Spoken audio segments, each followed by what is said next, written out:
Hello and welcome. This is Ed Fletcher, and we are on Ever Forward. This is my brand new podcast or live stream video. It sprung out in response to the Justice for George killing, and I wanted to have vital conversations with people that are in the know about what's happening with the Sacramento protest, Justice for George, and we'll see where he's also there. We are streaming live on Facebook and on Periscope, and we'll also be sharing this on Access Sacramento, Sacramento's community cable channel. Again, I'm Ed Fletcher, former Sacramento journalist.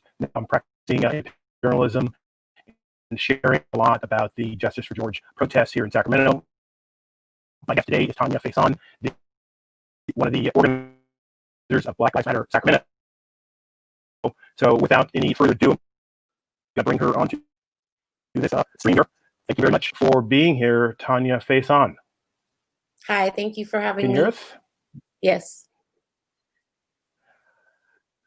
All right. So we're going to jump into all these topics here, including defund the police and what that means. It's been a very controversial and talked about subject since it's sprung into our lexicon. But I wanted to start first with this protest outside of Sacramento Mayor Darrell Steinberg's house or neighbor.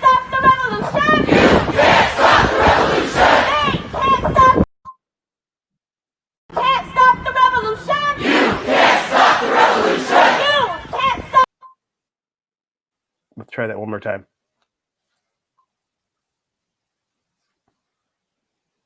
Can't stop the revolution. You can't stop the revolution. You can't stop the revolution. You can't stop the revolution. They can't stop the revolution. They can't stop the revolution. They can't stop the revolution. They can't stop the revolution. They can't stop the revolution. They can't stop the revolution. You can't stop the revolution. You can't stop the revolution.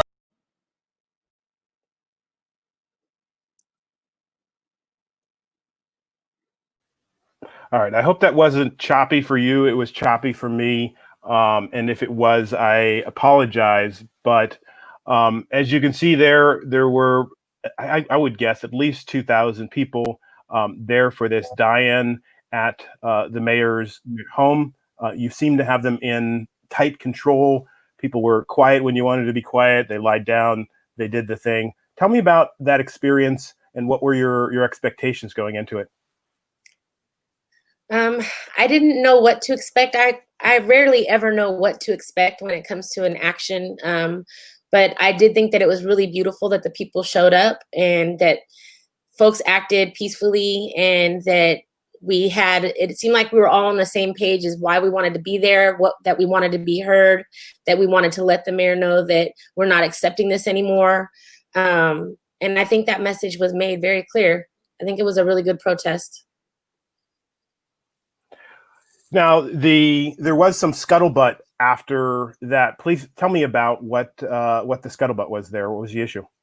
So before the night before the protest, council member Jennings, that's his district, he reached out to me in a text message and wanted to hop on a call, but it was like 10 o'clock at night. So I told him I wasn't going to talk to him. And so we talked the next day.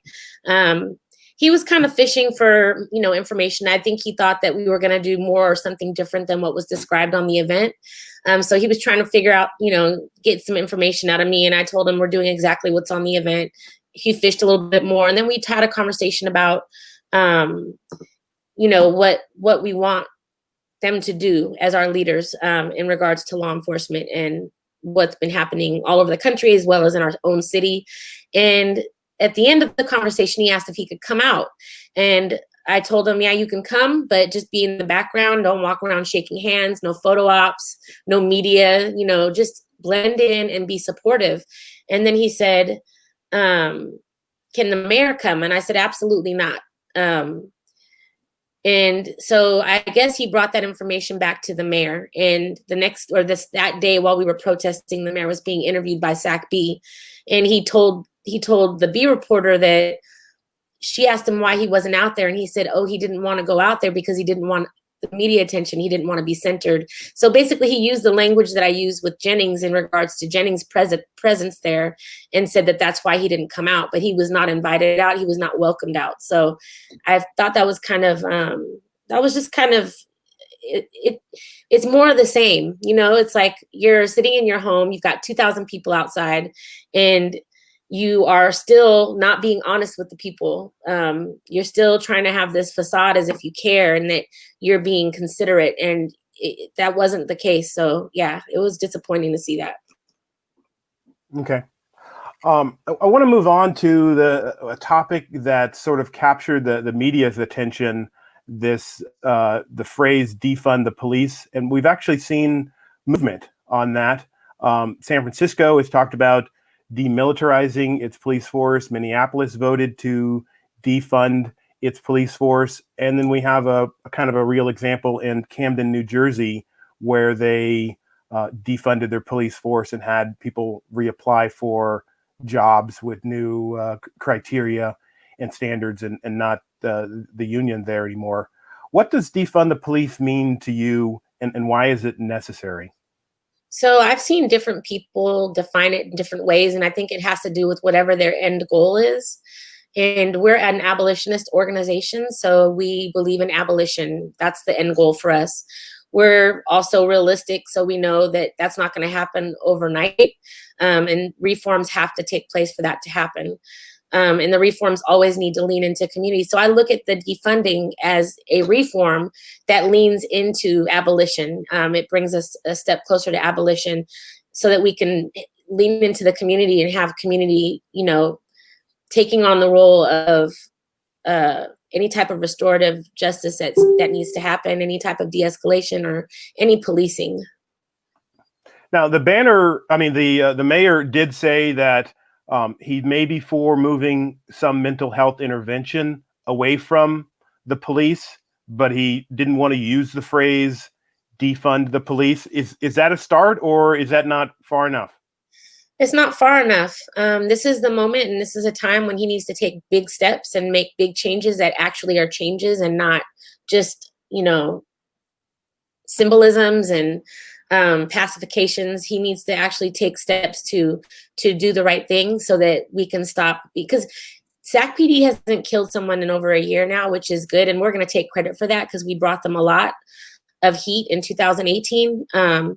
But they still are terrorizing people. We have a lot of people that have come to us that have had guns drawn on them. A lot of children have been terrorized and beaten. So we need to do something about it, and it needs to happen. And defunding is the phrase that should be used. And they need to. I mean, we pay the tax dollars and we pay their salaries, and then they buy these big trucks to terrorize us on our own neighborhood streets. They bought a militarized vehicle that was $400,000 recently. So they're using that on their own community. We don't want to pay for things that are going to be used on us. So yeah, I believe we should be defunding them immediately. Okay. What else are you looking for locally? I've heard a lot of criticism and complaint about DA Anne Marie Schubert and Scott Jones, among others. But is there a list of demands, or what else do you want? What do you want? Right now, we've been focusing on the mayor and the city, but we've had lists of demands in the past for DA Schubert and for Scott Jones, and so they have record of everything that we want from them, and they've been the least compliant with us and with the public and getting anything. I mean, Scott Jones he had to be ordered by the state to comply with a law that they passed to give any type of public records, and he tried to fight that, and he lags at providing that information.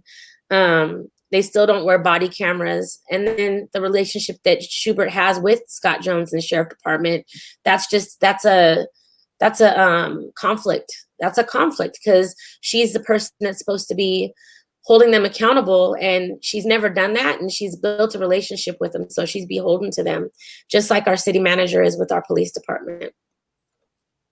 Okay. I guess also wondering where we go from here and how this ends. What would be your vision for what a win looks like and how we get there? And I guess a kind of a related question is this notion of, do we need to stay in the streets, or do we need to start moving into election mode and worrying about getting the seats and filling these houses with people that are sympathetic to your vision? So, like I said earlier, I'm an abolitionist. So I would really love for these systems that are currently in place to be replaced with something that is in community, and it's done in a way that's not harmful to the people in the community. And it gets to the root of the problem, and it fixes the root of the problem so that things don't reoccur.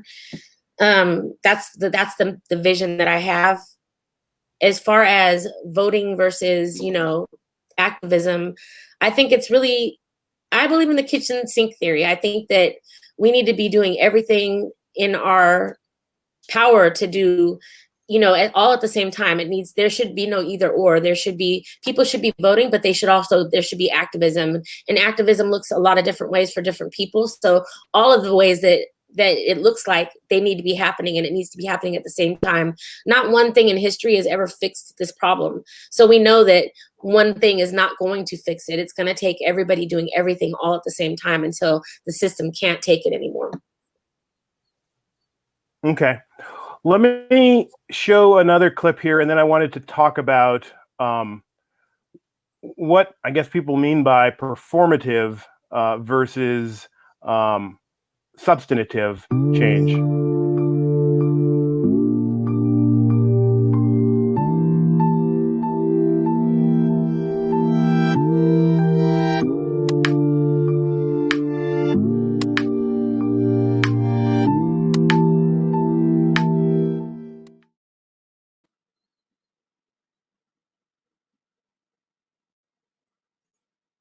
I can't hear you. Okay, it was just the overhead shot there, and that shot came from guys on the grid of the Sacramento Mall painted with Black Lives Matter. In a similar fashion, the mayor of DC painted Black Lives Matter on the street there, and there was some criticism for that and whether or not it was performative versus substantive change. And likewise, when Congress came out to present their bill or some of what they want to do through legislation, they wore kente cloths and knelt and were clowned across as people said, that's a little much there. Talk about what you mean by what's performative versus substantive change. So change is change, and performances are not change. They're symbolic. It's just, I think it's incredible. When I saw the picture of Nancy Pelosi kneeling and like smiling, like she was just doing something huge, it was kind of offensive, because it's like, we're not a gimmick. We're not a fad. We're fighting for our lives. You kneeling is not going to help us get anything done. And they are the ones that are in power to actually make change, and they have not done anything. So if you took that time that you did to kneel and get dressed up in the colors and wear the kente cloth, or go to Oak Park and kneel with the chief, take the time, use that time and put it towards actual change. We need to see changes happen, and it's all performative and it doesn't do anything. I mean, it's beautiful. I mean, what was done on the street was beautiful, as far as the artists in Sacramento, as well as, the Black Lives Matter on the street in another city.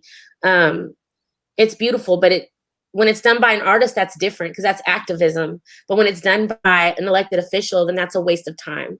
Do something different and stop kneeling with us. Stop kneeling with us. You don't get to do that, because you haven't been doing any of that until everybody's watching you. You've never been doing. Our mayor has not done anything to fix this problem since he's been in office, and we've been going in there crying. We've yelled at him. We've talked to him. We've sat with them. Like, people have tried everything to get their voices heard by him, and he doesn't do anything. And then all of a sudden he wants to kneel. That's just offensive. It's offensive. All right. We're gonna let's anything else you wanted to address while I have you? I mean, I could literally stay on and we can keep going, but I know you're super busy and I wanted to try to keep this compact. Anything else you want to hit or share that we haven't hit yet? Is there a rally coming up or a protest? What's next? We do have an event coming up on the 16th, which is on Tuesday, and it's going to be at City Hall at 6 p.m. where, since the mayor wanted to be invited to the event in front of his house and we didn't invite him, we're deciding to invite him to City Hall to get back to work. So we'll be out there at City Hall. We'll have a list of demands for the mayor. And the demands are already on our blog, blacklivesmattersacramento.com. But yeah, the only thing I want to just emphasize is that we need to keep this momentum going. We do need to heal and take time and rest so that we can keep going and be very mindful and intentional of that. But we do also want to keep the momentum alive, because right now is the time for change to happen. It needs to happen right now. Okay. And the best ways for people to find you is on Instagram or Facebook? What are the best ways? We're on Facebook, Twitter, and Instagram. On Facebook, we're Black Lives Matter Sac. Well, it says Sacramento, but our link is Black Lives Matter Sac. And on Twitter, it's BLM Sacramento, and on IG, it's BLM Sacramento. All right. Well, thank you very much for being on. I appreciate this. Again, this is the first, I guess, episode of Ever Forward, a new kind of discussion program, magazine by myself, Ed Fletcher, and we're going to be adding other people to help down the road. But we want to talk about the important conversations, particularly what's happening in the Black community and with Black Lives Matter and these protests. I'm on social media at NewsFletch on Twitter, or Perpetual F on Instagram, or Ed Fletcher on YouTube or Facebook. If you want to support me, I'm on Patreon, and you can just search for Ed Fletcher. Thanks for listening to this, and thank you, Tanya, for being my first guest. Congratulations on your show. Thank you for having me on your first show. All right. Thank you very much. And signing off. Catch you later. All right.